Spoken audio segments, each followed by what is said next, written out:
they like let us, and like my car is like awful. Like if I was those people, I'd be like, we can't have this first timer. This is not the first timer we want. No, my car, yeah.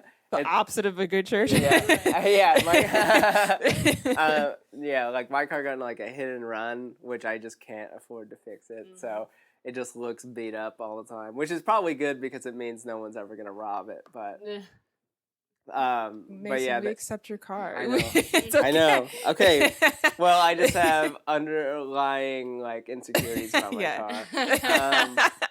I don't know why, but Same. But yeah, everybody was nice. Like they led me to like park like really close because I had a first time spot, or I was like, you had a first time spot. I was wondering how you got that spot because when we were leaving, you were like closer than me. Yeah, and you didn't get a first time spot.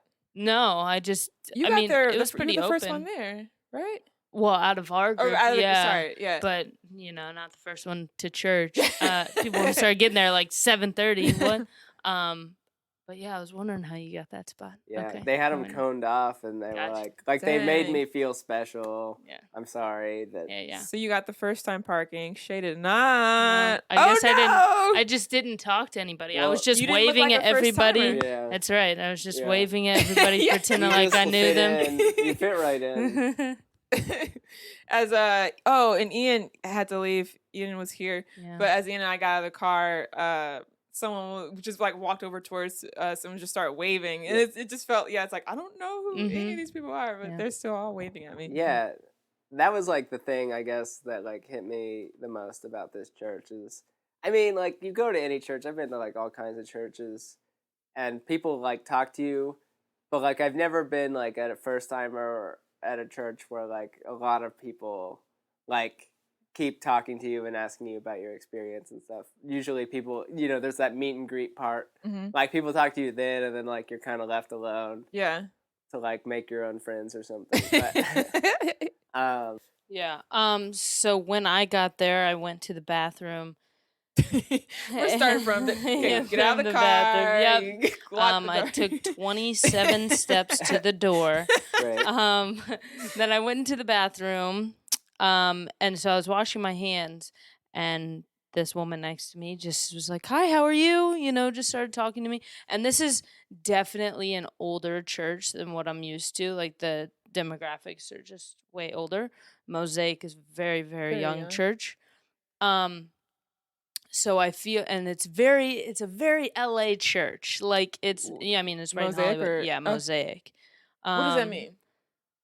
Everybody dresses like in jeans, like all black, like the LA style. Yeah, people just come like fashionable. I went like once. They have serious fashion. I'm like, these people look so cool. Yeah, it's like on Hollywood Boulevard, next to like the Walk of Stars. Yeah, it's in a great spot. There should be what's that show? There's like a lot of them, but like the Project Runway. That's what it's called.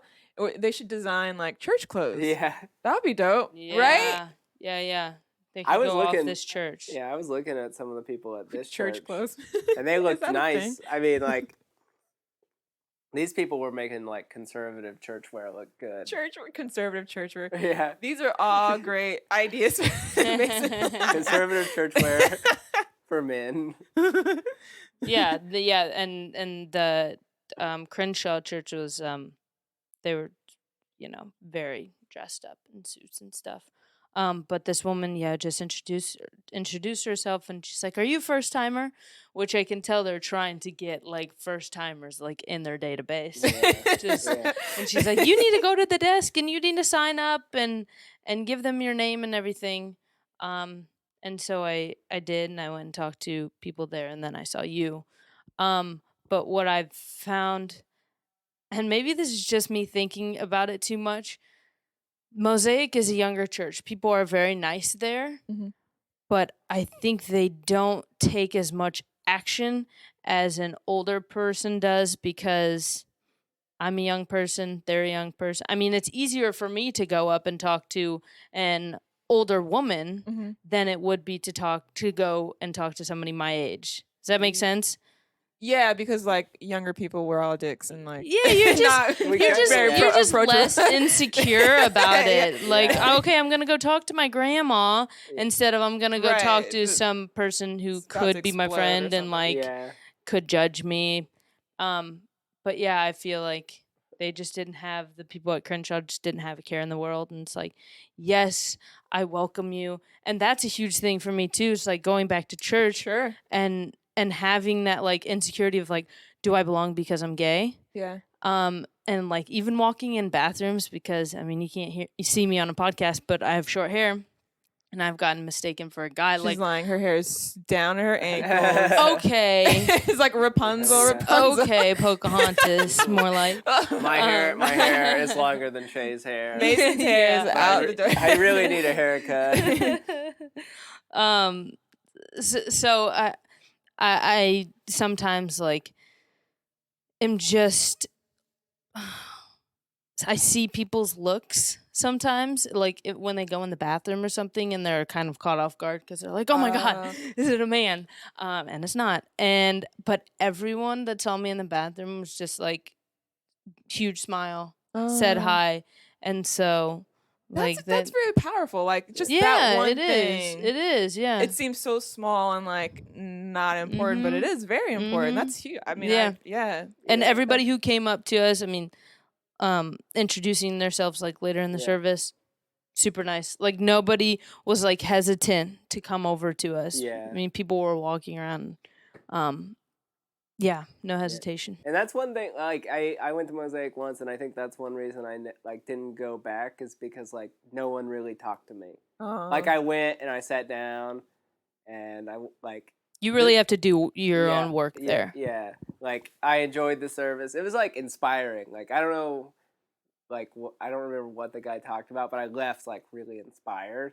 But like I just didn't go. I just didn't go back because like I think like I agree with you. Like everyone there, like people our age, like they look so like cool and hip and like important or something, and it's just like, do I want to bother them? Cool and hip. I'm cool, hip, and then it's like, what if I bother them and then they put me on, like, I make a bad impression and then suddenly I'm on their podcast or like, hey now, or their blog. No, I mean like they're talking. They're like, I met this guy at church. He didn't know where that bathroom was. See, this is my problem. We're getting to. I know we're talking about church, but we're getting to my deeper issues here.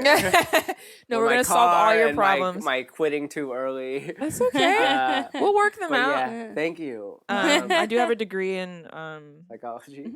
Oh, wow. PhD. All right. Oh wow, there we go. That's why I do comedy. Oh my gosh, this podcast could take hours. Anyway. I mean, we're comedians. We have a lot to work through. Yeah, we do. Guys, I'm perfect. Okay, so we find our seats. Mason came a little bit late. He was fashionably late. But I saved 2 seats for you and Maria. You guys found us. The service starts with the praise and worship. I think if I ever decide to go back to church, it would be for the music. Like the music, I feel like has never like done me wrong. It's always been that constant, like I can always rely on the music. And so to like hear the praise and worship at Crenshaw Christian Center is just always it's just mind blowing. Like the church is full of so many talented people, and I just sit there and all, like my mother used to be a part of the choir, and so like that's how like on that level, like these people could be working in studios singing, and some of them probably do. I hope they do. It's just like, I mean, I'm even at a loss of words now because it's just something you have to like go and listen to and like experience. It's very powerful. Even if you're not a Christian, like it's just something that if you love music, you will be moved by it. Yeah. Yeah. It was like, and they were going all out. Like there's like kind of like, I guess the choir, and then people like for certain songs, like one person would come out and sing. And like, I think I only just saw 2 this time, but 2 girls like come out and like be kind of like the lead singer. Oh yeah. But they were like going all out. Like you'd see on their face, and they were like moving like like they'd be like, Jesus is so beautiful. Like I can't sing it all. Did they That's say another. Jesus is yours? Well, they had like a song Jesus, that was you like are Jesus, adorable. you are. Yeah. But yeah. No, the But like voices are it was strong. so cool to see like that kind of passion in songs, because that's another thing about my church is like it was just like, all right, pull out your songbooks. You said there's no instruments? So... Yeah, no instruments. Like it would just be like, pull out your songbooks to like 567 or whatever, and then it would just be like whatever. There's no soul in that music. Ooh. Like I like that is a very, I feel like, surface, like, because it reminds me of Catholic Church, where you just go and sing, and it's very surface, and it's like, okay, you're saying word after word after word, and they don't really string together to me anything because they're all old songs. Really, really and then the songs that I heard tonight, and also the songs that they play at Mosaic, are just like, yes, like you can relate to them, like the chains, breaking the chains, and it's just like it's something more powerful that comes inside, and not just like I'm saying these words. Right. Yeah. Yeah. I remember singing "Joyful, Joyful, Joyful" with no joy. Let's describe the church. So it's a dome. Right. It's called the Faith Dome, and it's shaped like a dome. How would you describe what you saw when you walked in, Shay? I mean, it just looked like a concert hall. Like it was just so giant, and then we only saw half of it for the service. And I don't know if they usually fill up. I thought there were going to be more people. There were more people as service went on. But I was expecting it to be packed, but it was also a very big auditorium. Yeah. There's like cameras, there's screens. Big screens. There's like a whole like band section, which was cool. And then like, there's the curtain and some plants, and then like the stage. But I guess like, I didn't really think about the area until the pastor came out and started kind of like moving like close to people. Like in my church, the pastor would always like kind of stay in his area, and this guy was like coming up to people and like talking to their face, and I thought that was very interesting. Like kind of how he just like moved around and kind of made the space his own. And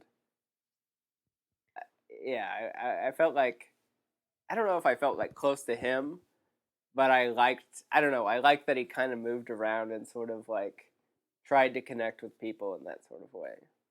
You mentioned the big screen. I mean, we were 4 rows back or something. I don't know what it is. If the person who's performing is like right there, I always look at the big screen. Oh, yeah, me too. But I try to focus on the actual person. I don't know why that is. Because it's just big. I guess it was just. They're very powerful. Yeah. It's a massive screen. I guess. 3 of them. Yeah. That was the thing with me too. I was like realizing it too. I was like, I'm looking at the screen and he's like right here. Yeah.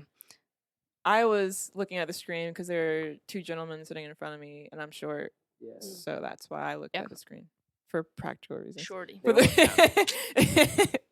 and the people in front of us were from the Congo or something. Oh, that's right. Oh, yes. And then one guy was interpreting. They speak French? Yeah. I didn't know. I was like, what? Because I heard him speaking French, and then they announced that. So we're sitting in the new people, sorry.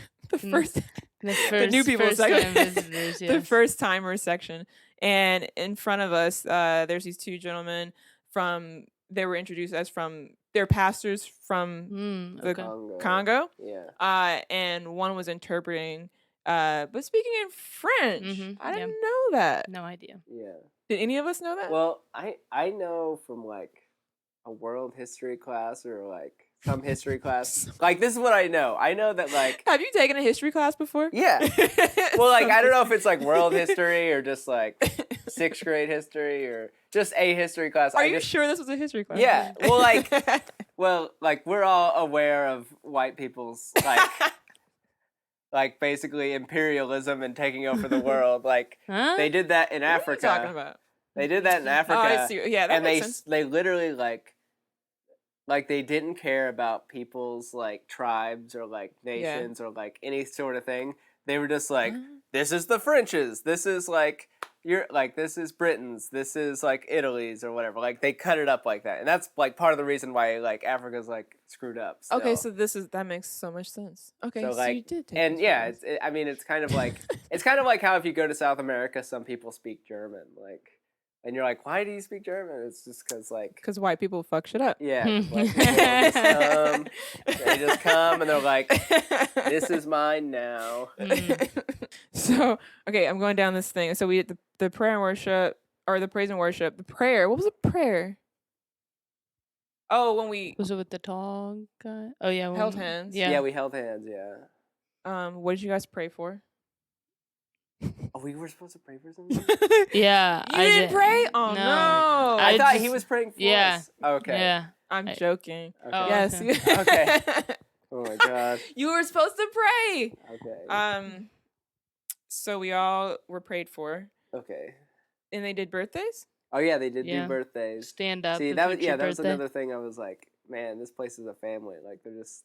I mean, I think it's like in general people do birthdays, but like that person like stood up, or like those people stood up, and they made it kind of like a thing, a celebration. Yeah, and it was so cute. This older man, probably in his 70s, was like stood up, and he was proud of it. Like he was just like so proud, like had a smile on his face, like not proud that it was his birthday, but proud that he's still alive and still gets to celebrate birthdays. And I was like, go you. That's awesome. Go you, man in the yellow suit. Because it's like, I don't have to think about that. You know what I'm saying? Yeah. I didn't see him. I didn't see that. Did you see any special birthday people? Oh, no. I just noticed people stood up, and I was like, that's cool. Like, oh, yeah, that was one thing I didn't tell you, but like, when we were like getting handed papers, did they tell you like, oh, there's going to be a part where they're like new... first timers. Oh, like, they don't tell you that. Oh no, they didn't tell me. Oh, well, like they told me that, and Maria, and they were just like, so like that's gonna happen. So just like stand up and smile. And I was like, God, I'm glad you told me that, because like if they said it, I wouldn't have stood up. Like, oh really? Yeah, because I'm like I'm just like a shy guy. Like, and I don't want to make a big deal about like coming to a church for the first time, or like anything. Like anytime like if I'm not on stage and like attention is directed towards me, I'm like, go away. Yeah. So Mason right now is sitting behind the couch. Yeah. Your eyes are pretty. We see his eyes and his hair. I'm a lot like the guy from not Tool Time, Home Improvement. Oh, like, hey. Yes. I just watched that yesterday. That's funny. And he was like skateboarding. They still never showed his face. He was doing a skateboard ramp. Yeah. If anyone remembers that episode. So wait, they told you about having everyone stand, which made it great for you, but they didn't tell you. They didn't tell me, Shay anything. but I did it anyway. Yeah. How'd you feel? I felt fine. Were you like shocked? Did your heart like go, oh, I have to stand, or? Not really. No, I was fine. Okay. Yeah. See, this is just another insecurity that I have. Only me. No. Like like after that, they asked the men to stand up. Yeah, and I didn't say that. And you didn't stand up, but like for things that matter and like you specifically are getting recognized, like the first timers, like that's important. Yeah. But if it's like, men, stand up, come to this event that we have, like it's not recognizing you for anything. Right. So like that type of thing. So like even at Mosaic, if the pastor's talking about, you know, oh well, this time or this thing happened to me, raise your hand if that's happened to you. And like even if it has happened to me, I kind of halfway raise my hand because I'm like, what's the point of that? Yeah. You know, it's like it's not necessarily engaging me in your conversation because I just know in my head. So like I totally get because I have those same insecurities. Like, okay, no, I'm just gonna raise my hand halfway because I don't see anybody else like super raising their hand or anything. Right. Yeah. But Mason did it. He was able to stand. He didn't fall over. I got baptized, and that was like another just like one of those things where I was like, I don't want anyone here to watch me get baptized. Like, so I think 4 people like came to my baptism, and I didn't do it like, well, like I don't know about, so like at the end when they had the invitation, Yeah. like those people like kind of went away. Invitation. But like at my church, there's like an invitation, but like if someone came up, it was like church got 30 minutes longer, and like they got baptized, like full immersion baptized, and like we all stayed and watched, and like we had to improvise some songs. And so you're just hoping no one got saved?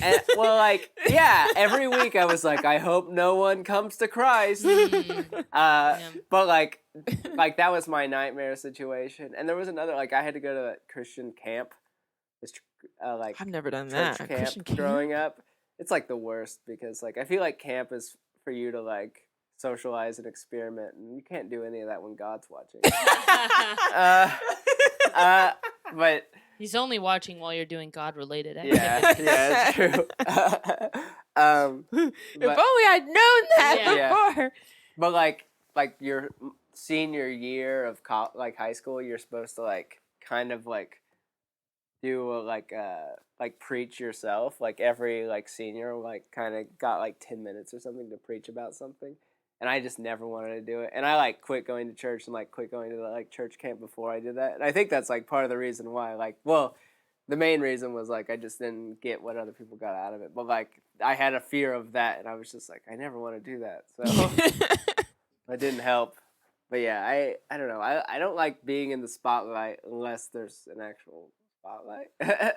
Or like I'm prepared for it, I guess. And she prepared me for that, and I think that was like a thing. I guess that was just the thing for me. It was like, she was just like, so this is going to happen, and like, don't worry, it's just a thing. And like, I don't know. It seems like it really affected you. Like, it was like a trust thing. I don't know. And they, so when everyone stands, then the rest of the, not audience, the congregation, starts shaking everyone's hand. So the pastor says, or was that the pastor? Who was up at that time? Doesn't matter. Yeah. Somebody was like, okay, now say hello to everyone, or greet all the first timers and say hello to everyone else. And so for like a little more than 5 minutes, everyone's saying hello and giving hugs and how many hugs did you get? And you're like, how many hugs or high fives or handshakes did you get? Many. Like so many. It was like right? a burst of enthusiasm. Like everyone was so excited that we were there, and like just excited to like talk to each other. I always felt like it's like I feel like I'm supposed to know you, because like the way I'm greeted is such a like an intense way. It's like I think we know each other from somewhere, right? We must, because that was so very personal, like a personal moment. Yeah. I had a lady cheek to cheek. Like I'm pretty sure she kind of gave me like a side kiss on the cheek, and I was fine with that. So everyone there was very, very it didn't. I got mostly hugs from everybody, and a couple like the ones people I couldn't reach. It was like just a grab on the hand. Yeah, and I mean, you, Mason, you were a little inside of the aisle, so people couldn't get to you as easily, and also you were facing the other way talking to other people, and people would shake my hand and Marcella's hand and like would say, hey, get him. Oh yeah. Make sure I want to shake his hand too. God. So they weren't just like, oh no, that's okay, and then left. Like everybody who shook my hand shook your hand too. Yeah. And even the pastor came by. Oh yeah. I didn't even know. Yeah, I didn't know who he was. And he walked on stage. I was like, oh, okay. Yeah. Super hip. Yeah. Oh yeah, and his Jordans. Jordans. And then after that, there's an offering, which to me is always funny.